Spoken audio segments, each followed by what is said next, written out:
এই ভিডিওটা স্কিপ করলে তোমরা কিন্তু গাছ সম্পর্কিত একটা ভালো এবং দরকারি তথ্য মিস করে যাবে। তার জন্য পুরো ভিডিওটা ভালো করে দেখতে হবে।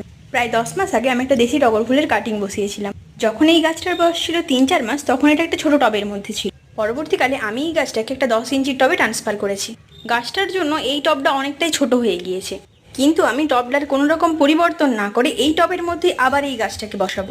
তার জন্য আমি টবের তলার অংশের 40% শেকড় কেটে বাদ দিয়ে দেবো। গাছের মধ্যে কোনো রকম কাটার বা ছুরি ইউজ করার সেটা অবশ্যই আমাদের স্যানিটাইজিং করে নিতে হবে। শেকড়গুলো হাত দিয়ে কাটা কখনোই সম্ভব নয়, তাই জন্য আমি একটা ধারালো ছুরি নিয়েছি এবং সেটা অবশ্যই স্যানিটাইজিং করে নিয়েছি।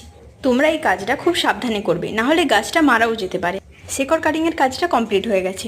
যেহেতু আমরা পুরোনো টবের মধ্যে আবার গাছটা প্রতিস্থাপন করব, তার জন্য ড্রেনেজ হোলগুলো একবার ভালো করে ক্লিয়ার করে নিতে হবে। তারপর একটা ভালো মিডিয়া প্রস্তুত করতে হবে। তার জন্য আমি নিয়েছিলাম গোবর সার, শিংকুচি গুঁড়ো, হাড় গুঁড়ো, কিছু পরিমাণ সাব ফাঙ্গিসাইড, কিছু পরিমাণ রুটিং হরমোন, আর নিয়েছিলাম 20% মাটি। ড্রেনেজ হোলের ওপরে একটা পাথরের টুকরো দিয়ে দেবো। টবের অর্ধেকেরও হাফ অংশ মাটি ভরাট করে দিয়ে গাছটাকে সোজাভাবে বসিয়ে মাটি দিয়ে পুরো টবটাকে ভর্তি করে দেবো। মাটি ভরাট করার পর টবটাকে ভালো করে ঝাঁকিয়ে নিতে হবে, কারণ টবের মধ্যেকার কোনো এয়ার গ্যাপ যাতে না থেকে যায়। গাছ বসানো কমপ্লিট, এবার গাছটা অনেকটা পরিমাণ জল দিয়ে দেবো। আজকের জন্য এতটাই, দেখা হচ্ছে পরের ভিডিওতে। ওকে, বাই।